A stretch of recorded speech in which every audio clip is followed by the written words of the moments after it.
This is the voice of Bold Business Radio, and I am your host, Jessica Duell of Red Direction. You are listening to Program 10. But I'm busy! Okay, when it comes to our relationships, how busy we seem actually creates how others interact with us. When I ask somebody how they're doing or what's happening, the responses I receive fall into three categories. The first one, I'm busy. Okay, well, that makes me think they're overloaded or they're making sure I understand how important they are and how important I'm not. So I may ask a few questions, but I'll really keep the conversation short, because if somebody implies that they're too busy for me or that I'm intruding on their time, or even that they just don't really want to talk about what's going on, there's no way to really engage with that person. It's very closed. The second, it's going and I'm hanging on. Well, that's very overwhelming sounding and very fear-based. The person might not be sure what to do, or they're stalled, or maybe they're just burnt out and they just don't care. It's interesting because depending on what's going on in my life will vary how I respond to it's going and I'm hanging on. I will either, my helper will kick in. Oh my gosh, I want to take care of you. I want to make sure everything is okay. But I really need to put that in check, because a better way to support that person right then is through empathy. Oh, I get that it's hard. I understand hanging on. I've been there.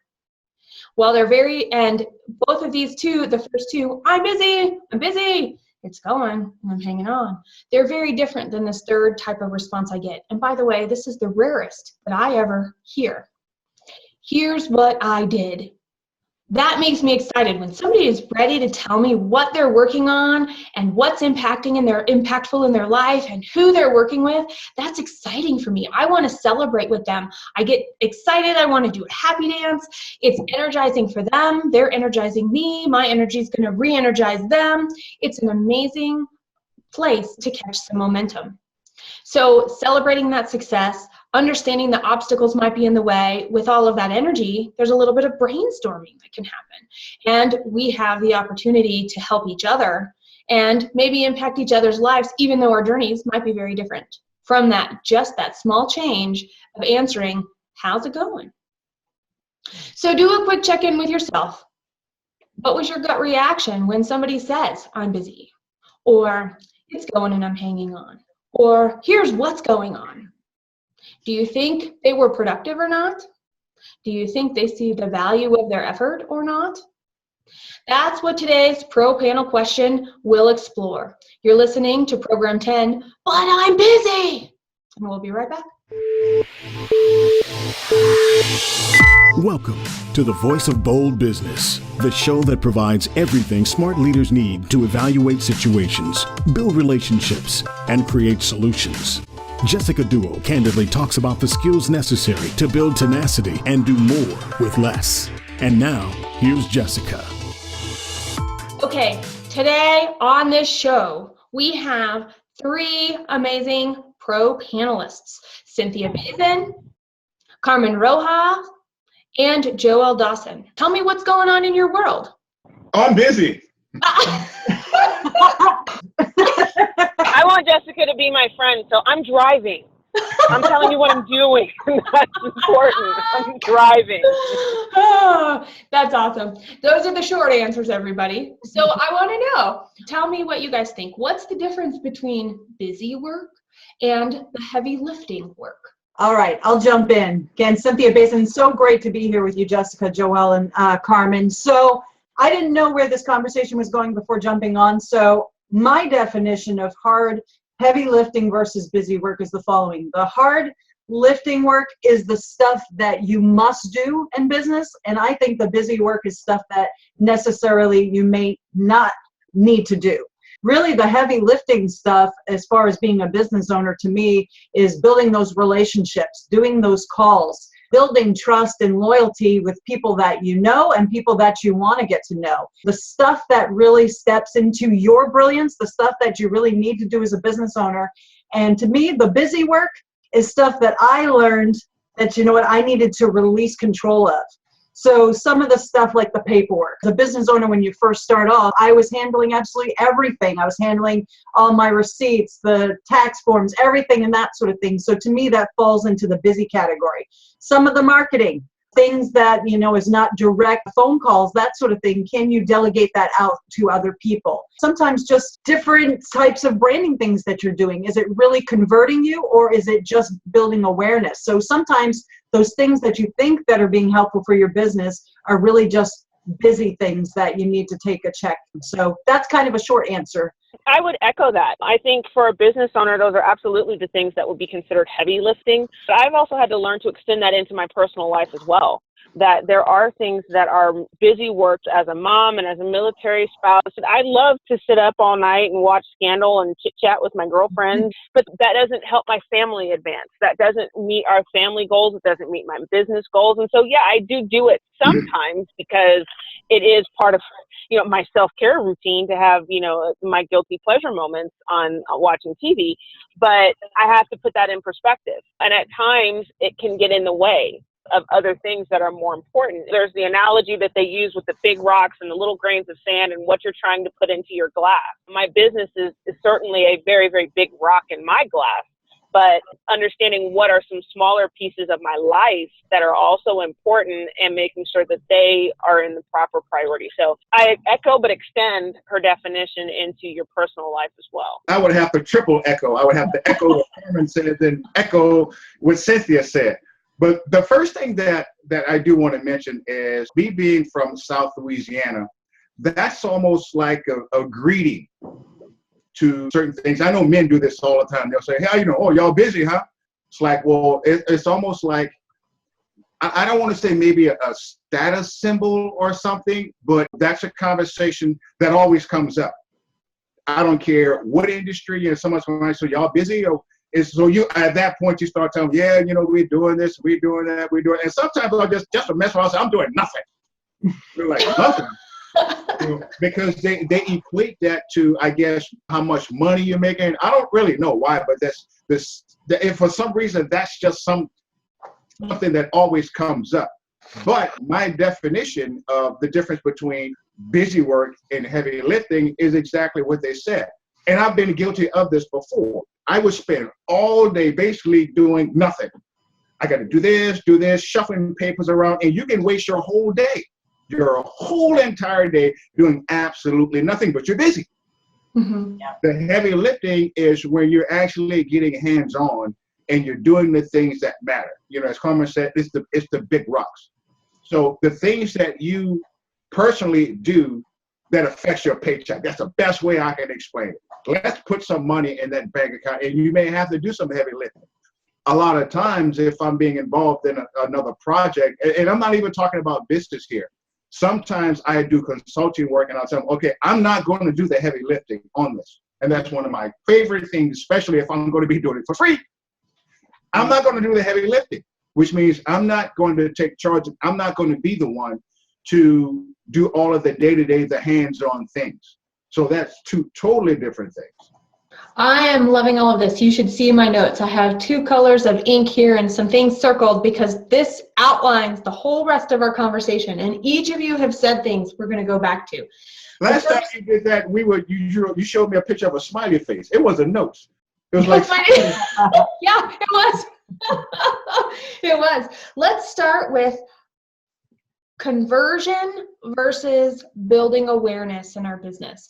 There are very important things we must do. So when we're thinking about productivity around building awareness, and there are very must-do things around building conversion in our business. So I would love to hear a story from whoever has a story that talks about something maybe that you did and then you let go of because it was worth a try, but it didn't have the results, even if the result was something intangible like building awareness.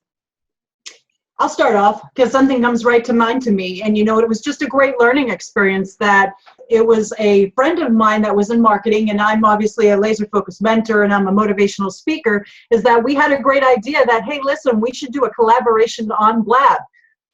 bye-bye blab, no more blab. But anyways, it was great while I was here. I know, And right? so we decided, hey, listen, let's do a weekly show. You're in marketing, she was in marketing, I was in mentoring, and that let's talk about important subjects related to this. Well, it was a great, great idea, but the problem that we just learned from the beginning is that we came together as friends to do this, but we didn't come up with what I always say, a laser focused strategy right at the beginning. We didn't say, hey, listen, what do you want out of it? And what do I want out of it? And what is the goal of this particular thing? So what we found is we did it for several months. We got lots of engagement, but we really didn't have the plan of what do we both want to get out of this? Are we, giving them a call to action on this particular blab for her program, a program of us doing something together? And so it was something that after a couple months, 3 months, we did a check-in and we just honestly said, hey, listen, it's fun. We're getting a lot of engagement, but you know what? We should have at the beginning come up with a plan in regards to what are our individual goals and our collective goals, and what do we both want to get out of this. So just a quick story of something that two friends coming together, we love each other, we still are friends, we support each other's businesses, but we did a collaboration that was more fun versus having that plan in place. I'll jump in a little bit, and I'm going to have to fight hard to stay off my soapbox because conversion is that's my business. That's what we do. I have tons of stories from clients and personal ones myself where you have to stay focused on what it is that actually moves the needle. One of the things that I know, to not point anybody out specifically, but social media for a lot of people can be one of those things that, it improves the brand and it's engagement and it's all of this stuff. But like Cynthia said, unless you have a strategy to actually turn social media engagement into sales on your website or sales in your front door, whatever it is, then it's not conversion. And it gets into that area that's closer to being just busy work. I won't say that it always is, because there is room for brand awareness, but if you're not doing something that improves conversion and improves your bottom line, like all that time has value. If it's your time, if you're paying somebody to do it, whatever it is, that time has value. And if it's not being returned in a way that is physical dollars or somehow profitable to you, then it really isn't a conversion. And you either need to retool how you're doing, stop, get a strategy, whatever it is you need to do, but you got to fix that, because otherwise it really does become a dark hole of busy work. In 2014, when I first started speaking professionally, I had this idea, like a lot of people do, this is what I'm going to offer to the public. And I see a lot of people still make this mistake today, especially when it comes to speaking. They have a certain topic that they want to speak on. So they go full steam ahead and they're just going. They're just going. They got the blinders on. They're not paying attention to anything. They're just going, which is what I did. And when I first started, I was doing a lot of speaking on nonverbal communication, body language, because that's 93% of how we actually communicate to each other. The problem with that was, in this day and age, you can speak for free all you want. You can speak until your tongue falls out. However, converting that into speaking fees was totally different. And what I found out was that nobody was really paying me for it. Well, I guess I have to switch gears. So I switched gears to something else. And this was just by happenstance. I started working in the startup community. I teach these startup companies how to pitch their ideas to investors, which is totally different from what I originally started off with. But the biggest lesson that I learned from that is not to just say, okay, I'm going to make you buy this, and just start really listening to what the end user is saying. This is what I want. This is what I'm willing to actually pay for. So my biggest lesson in all of this was just to keep my ears open and listen for the demand, because my conversion went from zero and it went through the roof because I started offering things that people were willing to pay for. We're going to come back to that because I was frantically writing down another point. I love it. Next, every single one of you has said things about prioritization. I'm going to keep doing this just because Joelle's going to start copying me at some point. For those of you listening, I'm just putting my hand in a circle. For all of you, we've all said, and I strongly, yes! I'm on the wrong way. Is prioritization. That is a skill. It is a skill that usually comes through some poor choices, through some hard realities, through some just, I have to start somewhere even. What are your tips for how to prioritize? I think everybody has their own kind of secret sauce system that works for them. So what works for me may not work for you, Jessica, Carmen, or Joelle. But for me, like, for example, the prioritization, and Carmen touched on this in the beginning, is that it's not all business, right? So the personal stuff falls into this, is that self-care is number one for me. So the first thing as priority is to take care of yourself, or at least for me, first thing in the morning. I've got to get a workout in order to get my balance, focus, priorities straight. So starting off my day with a great workout. And then for me is that I want to do that toughest task first. I don't like to do all the little things, all the easy things first, and have that big thing that I need to get done during the day in the midday towards the latter part of the day. For me, early mornings is my time of brilliance, that the thinking cap is on and that I can really go. So for me, I put 2 or 3 things on the priority list per day. I don't have a long laundry list of things to do, because that gets overwhelming. And with my clients, that gets them totally overwhelmed when they have so much to do. So I always say, write 2 to 3 things down at most that you're going to get done during the day. And then for me personally, it's getting that big one, the one that you need to unload, done first. And then get the other things done and all the other easy stuff later on. Mm-hmm. So that's what works for me as far as priorities go. I like to work out too, and that's a big priority to me. I totally understand, because I feel way off kilter. And if I haven't gotten my workouts in for the week, I'm just like, I can't focus. I'm all discombobulated. But and so I do something similar where these are the things that I have to do before I go to bed tonight. And there are nights that they don't get done until 2:00 in the morning, but that's not every night. But I do those, and I make sure of that those high priority things that I've identified, and I make sure that those get done, and just being dedicated to making sure that actually does happen. To be the data nerd in the house, your analytics, if you're talking about your business and your marketing and website conversion, stuff like that, that will tell you what to prioritize. If you're running it correctly, you can see where your business is coming from and where it's not, or where maybe you're getting some but not as much. So it'll tell you how to prioritize your dollars, how to prioritize your marketing spend, how to prioritize your resources. All of that kind of stuff can be found if you're running analytics, if you're asking the right questions, and if you're setting things up in your business so that it will tell you these things. It's not just enough to look at your income statement every month and make decisions on that, but it's better than nothing. But you do have to actually spend the time to take a look at the numbers and figure out where you should be placing emphasis, and maybe some things don't need as much as others, or some you don't need to be wasting your time with at all. Being a former Marine, up at 5:30 in the gym, no later than 7. Seems that we all have that in common. But I get my day started like that every single day, every day. I plan for the week on Mondays. On Mondays, this is what I do. I don't either here in my office, but I normally go to Starbucks. And what I will do, I will write a list of all of my big rocks, all of the major things that I have to get done. Make it done today, make it done tomorrow, or whatever. I don't focus on, well, I got to do this step, this step. No, I only focus on the big rocks. Here's the things that have to get done. And I spend the whole day just thinking about everything that has to be done, whether it's for my business or whether it's personal. This is what I have to get done. Now, the rest of the week, I will use to say, okay, well, I'm going to do this and this today, or I'll do this and this today, or I'll have someone do this and this, or whatever. And I start working on that list. I don't worry about anything else. I do not.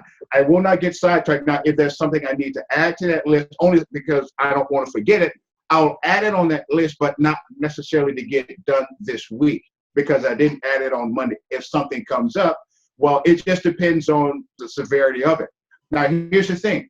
If I go through a whole week and I have certain things that I didn't get to, and I realize that, well, maybe it really wasn't a priority. I thought it was a priority, but it's really not.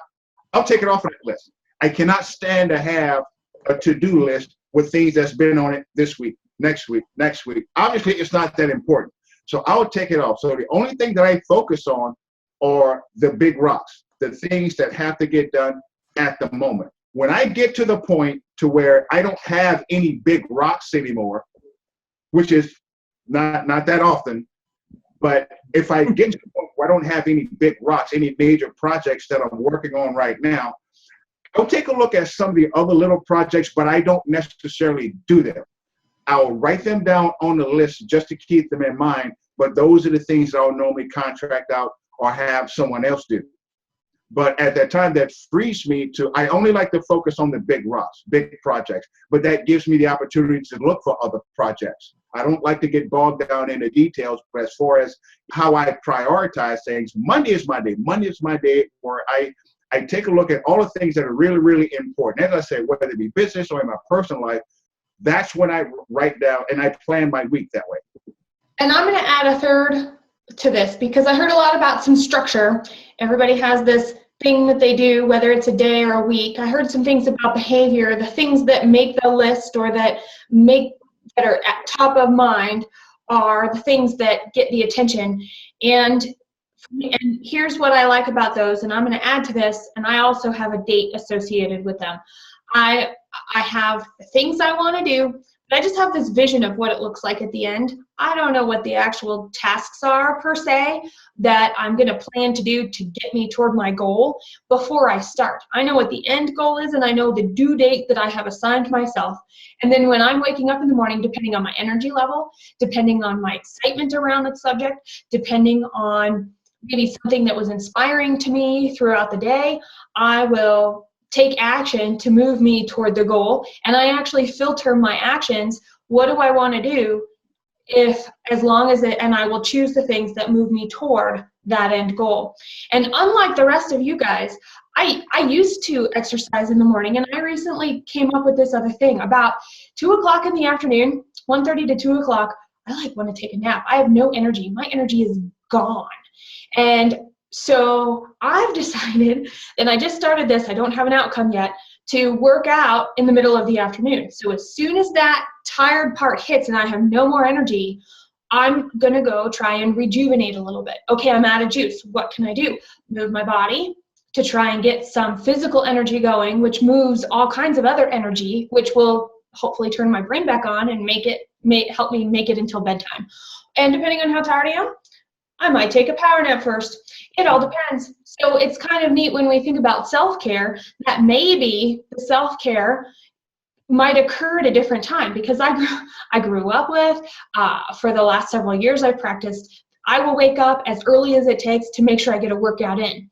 And I'm still tired at 2 o'clock in the afternoon. And so I was like, well, what happens if I do my workout in the afternoon? So here's an idea of iterating to see, can I improve, keep my priorities, but change the way that they're done, because what the outcome is still the outcome. I've got my priorities, I've got my vision, and here we go. So I wanted to toss that in as a third approach to this. And by the way, without due dates, I think everybody here would echo me that without a due date, it's really not a goal and it's really not a priority. Because we need to know where we're going. We need to know what we're going to do. And if we don't give ourselves a deadline, it's easy to let it slip. We're not holding ourselves accountable, which is a kind of discipline. And having the discipline to hold ourselves accountable is part of the reason that we prioritize in the first place. At least that's what I'm taking away from all of your answers so far. I'm going to go to the status thing. The status thing that we were talking about at the beginning with the first answers. How does that come into play, and does it come into play at all for you guys when and do you challenge the status quo? I really liked that, Joelle, when you said, I don't do anything. I'm not doing anything right now. My answer usually in those situations, if it gets to that, it's like, I'm with you guys right now. I bring myself back into that moment. So I'm curious, how do you handle it when you're asking and you genuinely care where somebody's at and what they're up to? Or you yourself, is there a time that you found yourself going, oh, I have this status, and you kind of start to believe it? Has that ever happened to you guys? And how do you catch yourself and shift gears?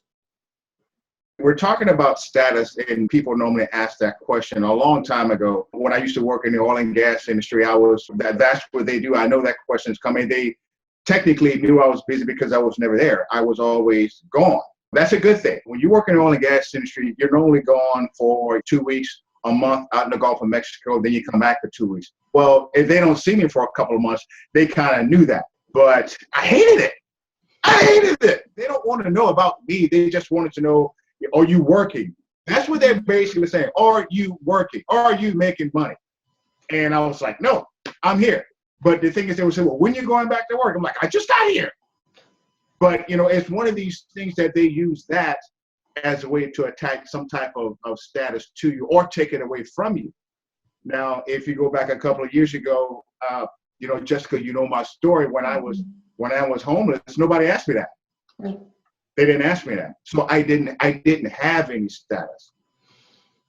Okay, so when you're adding value, or when the value needs to be defined, is when it becomes busyness or fullness of a schedule becomes important. Now you're defining a shared meaning of busy inside an organization, which could be different from another organization. At first, I was just talking about, you know, socially.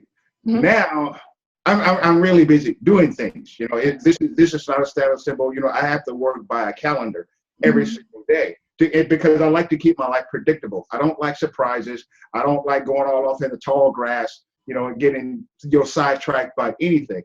But, you know, it's not to the point. I don't use that.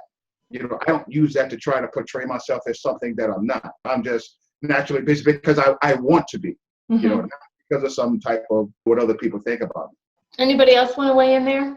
I would just add, you know, as your status, if you want to call it status or responsibilities within your business changes, then your priorities on time change as well. One of the most important things that I had to learn when I kind of transitioned from being an employee to being a business owner is that I had to learn to stop doing things, to stop being busy.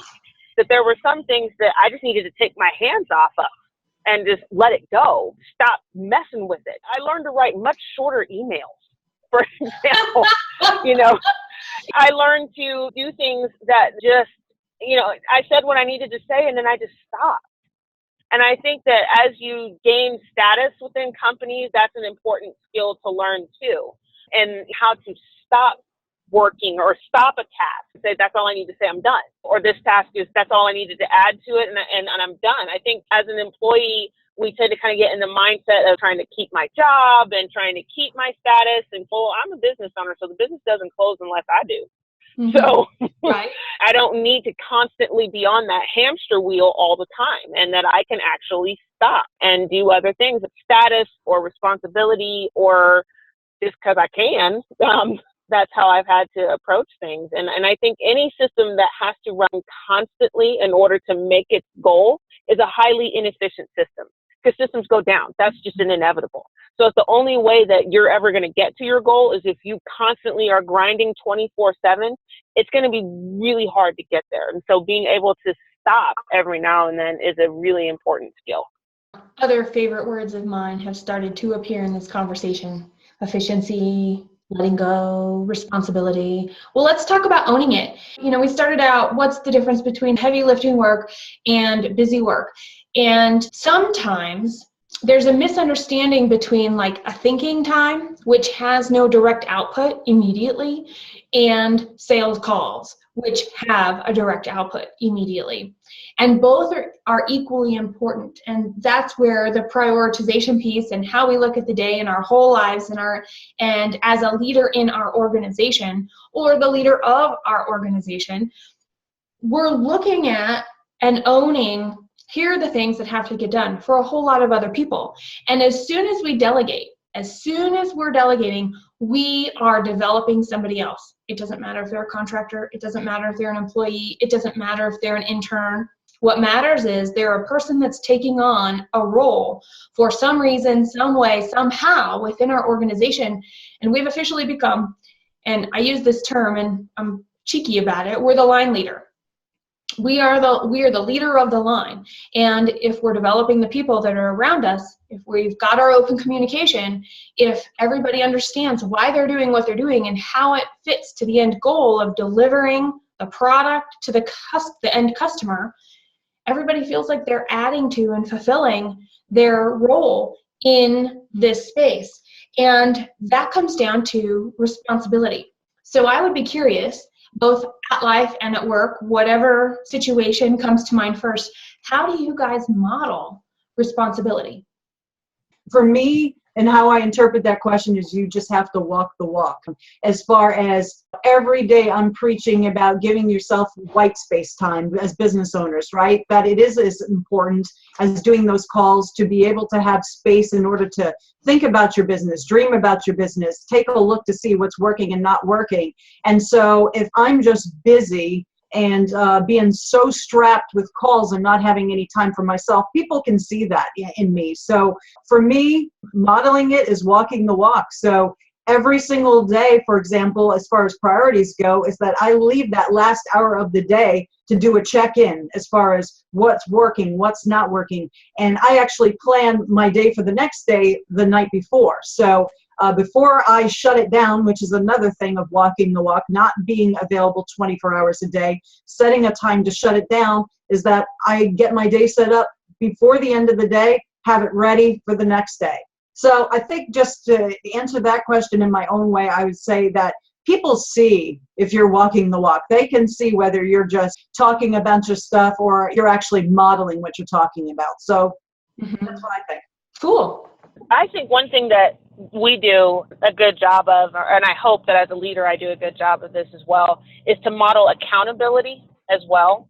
I have reprimanded people on my team, not necessarily for, I don't know, reprimand is the wrong word. I've had to get on them when they don't hold me accountable for something.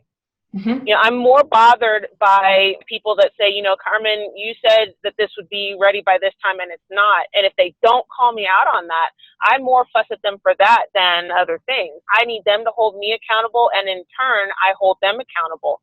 But what's important is that we trust each other enough to do that and know that that's coming from a goal-focused place, that it's not a petty thing. To me, that's been important, and that helps us stay focused on, keep calling them the big rocks, but that helps us stay focused on it, because if you have your team holding you accountable, you don't have time for the little rocks. It kind of forces you to prioritize properly because you know that you're going to be held accountable. So that's one thing that I think that we do a very good job of, is holding ourselves accountable and holding others accountable for what it is that we've agreed that is going to be done. One of my favorite speeches that I give is a speech called Taillights. Taillights simply means leading by example. And this goes back to what Cynthia was saying. And the one thing that I teach is it is really, really hard for you to teach someone or encourage someone to do something that you cannot or will not do. Now, we talked about, having that white space. Mondays are my white space. This is when I'm kind of like an eagle sitting up in the nest. Eagle sitting up on high. We all know the eagle has no predators. He can fly higher than anyone. I look at my business like that. I look at my life like that. I don't get caught down on the ground like an ant. You ever seen ants? Ants are just running around. They're carrying hot dog buns. They're carrying twigs. They do everything, but they're really not doing anything. Right? Yeah. But Right. when I look at my business, for example, like on the Mondays, I'm looking at everything from on high, and I make the decisions of what are the things that I'm going to do. Okay, I don't look back or check to see if this person is doing what they're supposed to do. I lead by example. I make them want to follow me. I don't push them. I make them want to follow me. So knowing that, okay, I got to get this done, and I will say this: a lot of times, especially if I'm starting a new project, if I make a decision that I'm going to take this project on and it's going to be finished, I don't say, I'm going to do this, and at the end of the day, it's like, I didn't get it done because of this, or I didn't get it done because of that. If I take on the project, that means that regardless of what happens, I'm going to get it done. I'm the guy that always says yes. I'm a different kind of yes man. At the end of the day, it's very simple. It's either yes or no. And I take on that project knowing that even if I had to do it all myself. Now, remember, I don't have a lot of employees. I don't. As a matter of fact, I don't have any employees. I contract a lot of my things out. But if at the end of the day, if there's a project that needs to be done, it will be done. And as I said, just like in the Marine Corps, did you get it done? It's either yes or no. It's like being pregnant. Either you are or you ain't. Right. Okay. That's right. Yep. And I would say at work, for me, the story that I would say is we're going to even talk about the creation of the Voice of Bold Business Radio here. I have a team that is working with me on that. Some people are doing the artwork and they're preparing the SEO and they're doing the social media stuff. Some people are creating the open and the close and are going to be involved with distribution. But what did that mean? That meant I was going to do all of the creation. Well, there's a few other things that as we jumped into this, remember I start something and figure out as we go to get to the end, we found things that nobody had thought of. Everybody, the way that I work is I come up with an idea and I'm going to go forward and I will talk to people about it and I will include the people that will be helping me on the project involved in it, and I will ask for their feedback. And they have gotten used to the fact, it's hard at first, but they've gotten used to the fact that my skin in the game is the outcome and the final vision. My skin in the game is not my idea to get it started. And so anything that anybody adds to make this project complete and the best that it can be is welcome. And we toss and we poke each other's ideas to make sure that we filled in all of the gaps. And if we miss some things, we fill them as we go. And so the openness and the willingness to receive feedback for me is one way to model responsibility at work. And also the fact that I believe that everybody has a good idea. And I believe that one person can't have the best idea. It's the iteration of all of the ideas when they come together and they're worked through that make that.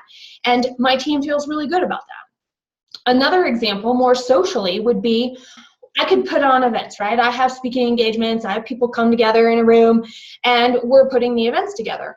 Or if somebody has me speaking, I will ask the question, is this a zero waste event? And people are like, what does that mean? Well, are you going to be serving water? Yes. Where's the water coming from? Oh, there'll be bottles of water around. And I'll ask, well, that's really not zero waste. All those bottles now have to be recycled, and we don't even know if this place recycles.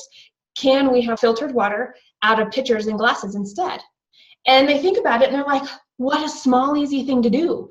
And what have we done? We've reduced gas house emissions because we're not driving the bottles of water to the hotel or having them delivered in some way. We're reducing what goes into the landfill if the recycling is not occurring. We're also reducing the energy it takes to recycle the plastic if recycling is occurring, and we're making less of a footprint. And we're just being aware of the fact that we could have water in pitchers as easily as we could have water in bottles. And at home, what we did, and at restaurants when we go out, I try really hard to avoid straws.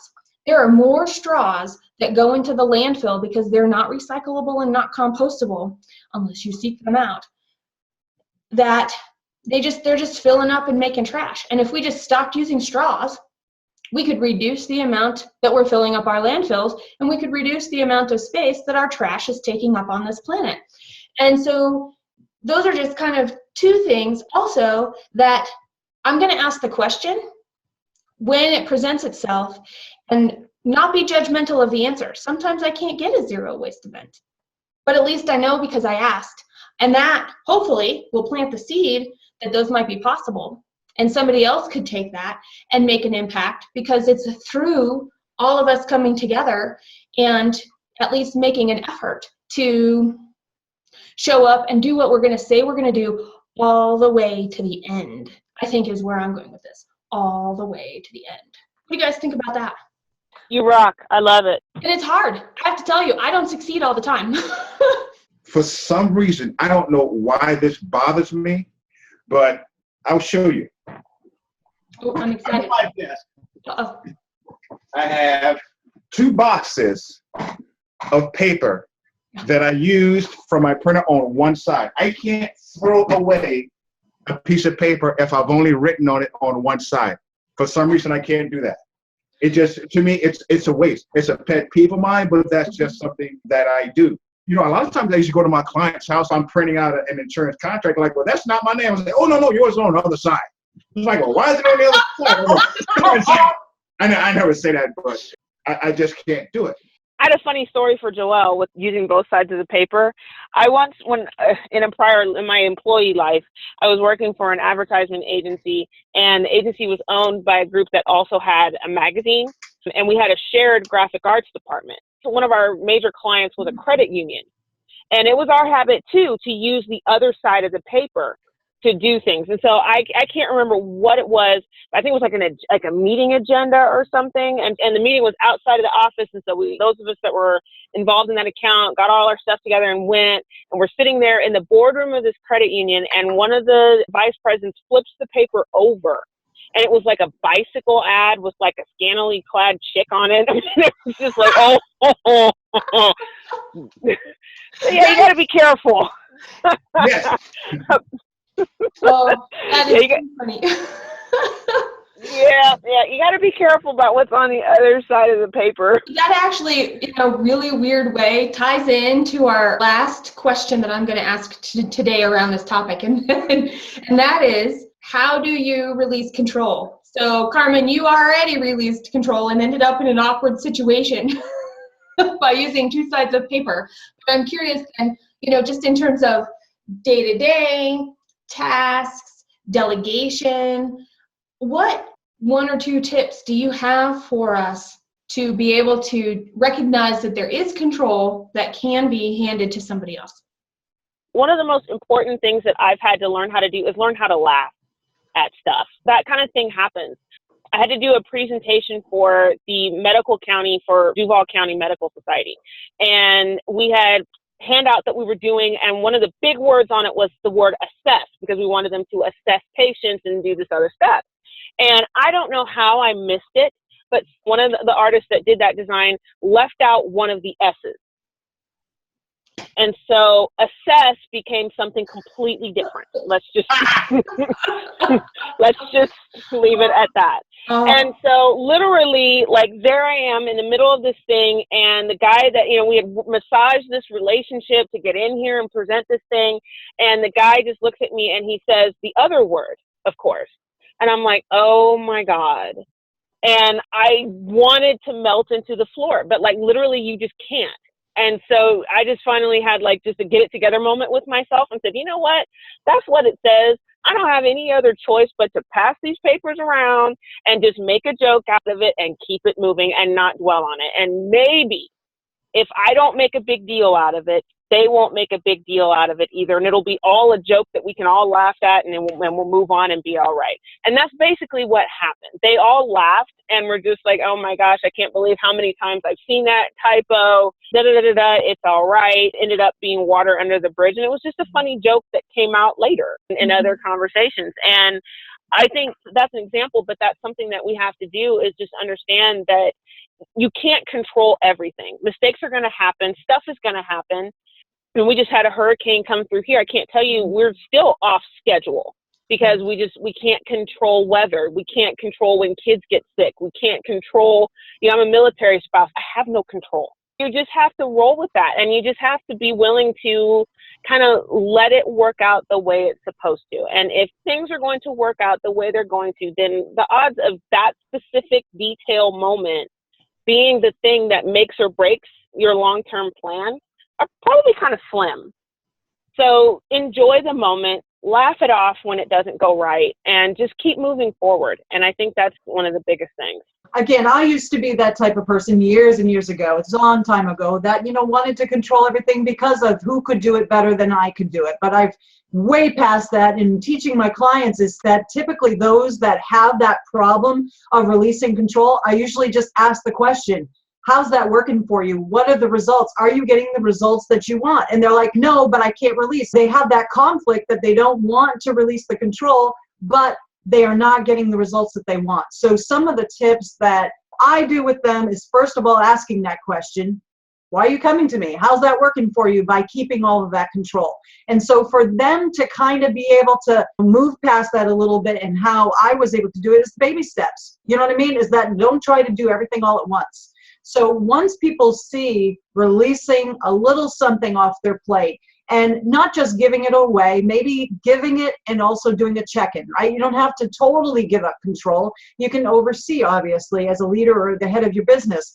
But once they see that little baby step, they give them an hour a day free, and they see that they have more time, they're feeling better, or they're getting more time to make calls, then you know what? They see the results. I have them track the results, and then they're able to, again, more baby steps, which lead to bigger things. Again, is how's it working for you? And they typically are saying, it's not, I'm not sleeping, I'm tired, I'm stressed, I'm not making money. All right, what can we do? Let's start off with something and track that and see how that works. And then once they see the results, they release a little bit more and more.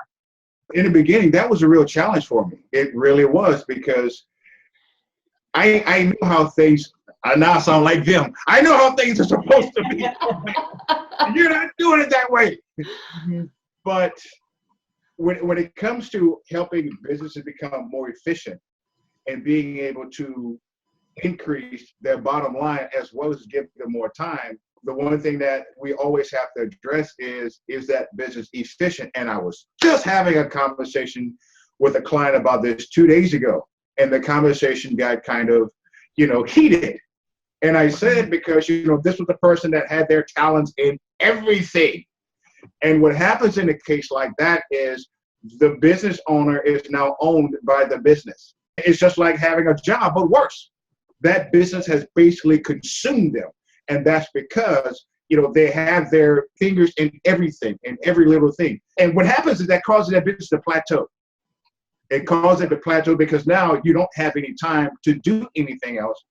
Or it's going to plateau for the second reason of it plateaus because there's a weakness in your business. You're not going to be a whiz at everything. There's a certain weakness in your business. And a lot of times that's where the plateau, because you're not good at it.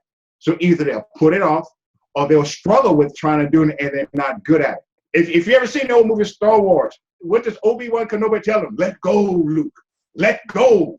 You have to let it go, because if you let whatever that is, if you start letting go of the things that you don't want to do or the things you're not good at, number one, you have more time and your business is going to run more efficient, because now you have somebody that enjoys what they do or better at it than you do. But as a business owner, you have to realize from the very beginning that you're not good at everything. If your business has plateaued or you're not getting the revenue increase that you want, take a look at some of the weaknesses that you have, some of the things that you're holding on that yourself you're not that good at, or the things that you don't want to do. Let that go. Let it go.